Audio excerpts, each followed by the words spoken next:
Hello, എല്ലാവർക്കും നമസ്കാരം. അപ്പം നമ്മൾ ഇന്നത്തെ വിശേഷവുമായി എത്തിയേക്കാണ് ഗൈസ് അല്ലേ? ഇന്നത്തെ വിശേഷം എന്ന് പറഞ്ഞാൽ ഇന്ന് നമുക്ക് പ്രോഗ്രാം ഇല്ല. ഇന്നലെ നമ്മുടെ പ്രോഗ്രാം കൊല്ലം മീനാട് എന്ന് പറഞ്ഞ സ്ഥലത്തായിരുന്നു. ഇന്നലെ പ്രോഗ്രാം കഴിഞ്ഞിട്ട് ഇന്ന് പ്രോഗ്രാം ഇല്ല. നാളെയാണ് നമുക്ക് ആക്ടിങ്ങിലാണ് പ്രോഗ്രാം. അപ്പോൾ നമ്മൾ വീട്ടിലേക്ക് പോയിട്ടില്ല. ഇന്ന് നമ്മൾ ഇവിടെ തന്നെയാണ് സ്റ്റേ. അപ്പോൾ നമ്മുടെ ഒരു കൂട്ടുകാരൻ നമ്മുടെ കൂടെയും ഉണ്ട്, പുതിയ ആളാണ്. ഹലോ. അതെ, അപ്പം നമ്മളെ സ്ഥലങ്ങളൊക്കെ ഒന്ന് കാണിക്കാൻ വേണ്ടിയിട്ട് ജ്യോതിഷ് നമ്മളെ കൊണ്ടുവന്നേക്കാണ്. അപ്പം നമ്മളിത് നിൽക്കുന്ന സ്ഥലം കൊല്ലം ക്ലിഫിലാണ്. വർക്കല ക്ലിഫിൽ മാറിപ്പോയി, സ്ഥലം മാറിപ്പോയി. ഇവിടെ എത്തിയപ്പോൾ ആഗ്രഹത്തിലേ പോയി. എന്തായാലും നൈസ് വൈബ് ഒരു രക്ഷയില്ല പറയാനായിട്ട്. അതെ അതെ, മൊത്തം ഷോപ്പുകളാണ്, റിസോർട്ടും ഷോപ്പുകളും. സത്യം പറഞ്ഞാൽ ഞാനൊക്കെ ഇത് ഇൻസ്റ്റയില് റീൽസ് വഴി കണ്ടിട്ട് വർക്കല ക്ലിഫ് കാര്യങ്ങളൊക്കെ. ശരിക്കും ഇത് വൈകിട്ടാണ് വരേണ്ടത്, പക്ഷെ നമ്മളിന്ന് ഉച്ചയ്ക്ക് ഒരു രക്ഷയില്ല. ഷോളും കാര്യങ്ങളൊക്കെ എടുത്ത് തട്ടൊക്കെ ആയിട്ടാണ് നമ്മൾ വന്നേക്കുന്നത്. ഒരു രക്ഷയില്ല. അപ്പൊ ഇവിടുത്തെ കാഴ്ചകളൊക്കെ കാണിച്ചു. അപ്പൊ ഇന്നത്തെ വിശേഷം ഇതാണ്, അടിപൊളി അല്ലേ? ബാക്കി കാഴ്ചകളൊക്കെ അടുത്ത്. അപ്പതാ നമ്മളിതേ നമ്മുടെ യാത്ര തുടങ്ങി. നമ്മൾ നടക്കുക കേട്ടോ, വർക്കല ക്ലിഫിലൂടെ ഇങ്ങനെ നടക്കുകയാണ്. നല്ല അതിമനോഹരമായ കാഴ്ച കേട്ടോ. കാരണം പൊരിഞ്ഞ വെയിലത്താണ് നമ്മൾ പോയതെങ്കിലും അവിടെ നിങ്ങൾക്ക് നോക്കിയാൽ അറിയാൻ പറ്റും, ഇഷ്ടം പോലെ ടൂറിസ്റ്റുകൾ ആ വെയിലത്ത് കിടക്കുന്നുണ്ട്, നിൽക്കുന്നുണ്ട്, കളിക്കുന്നുണ്ട്.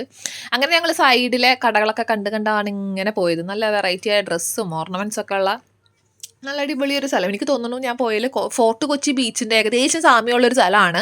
കാരണം ഈ ഷോപ്പുകളൊക്കെ ഇതേപോലെ പോയവർക്ക് അറിയാൻ പറ്റും, ഇതേപോലത്തെ ഷോപ്പുകളാണ് കേട്ടോ നമ്മുടെ ഫോർട്ട് കൊച്ചി ബീച്ചിലുള്ളത്.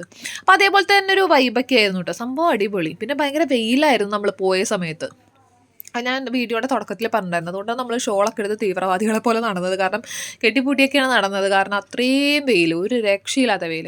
പിന്നെ ഓരോ ഷോപ്പുകളുടെ ഫ്രണ്ടിലായിട്ട് കുറേ എന്താ പറയുക, ചെടികളും പൂക്കളൊക്കെ ആയിട്ട് അങ്ങനെ അവർ നല്ല ഭംഗിയായിട്ടാണ് അവിടെ വെച്ചിരിക്കുന്നത്. അപ്പോൾ അതിൻ്റെ സൈഡിൽ കൂടെയൊക്കെ പോകുമ്പോൾ നല്ലൊരു കൂളിംഗ് എഫക്റ്റ് ആട്ടോ. കാരണം നമ്മൾ ഈ പൊരിഞ്ഞ വെയിലത്ത് കൂടി നടന്ന് വന്നതിന് ശേഷം ഇങ്ങനൊരു ചെടികളുടെ ഇടയിലൊക്കെ കൂടെ നടക്കുമ്പോൾ നല്ലൊരു സുഖമാണ്. നമ്മൾ ഇടയ്ക്കിടയ്ക്കൊക്കെ അവിടെയൊക്കെ നിന്ന് ഫോട്ടോസൊക്കെ എടുത്തിട്ടാണ് നമ്മളിങ്ങനെ നടന്നു പോകുന്നത്. കണ്ടോ, ഇപ്പോൾ ഇവിടെ കാണാൻ പറ്റും, ഫുൾ ഗ്രീനിഷാണ്.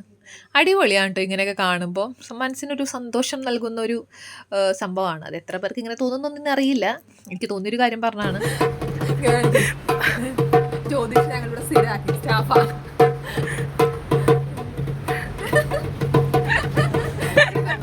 അങ്ങനെതാ ജ്യോതിഷിന്റെ ഡാൻസ് പട്ടൊക്കെ നേരത്തെ ഇതാ കിടക്കണ മോനെ. ജ്യോതിഷിന്റെ മേല് കാക്ക കഷ്ടിച്ച്.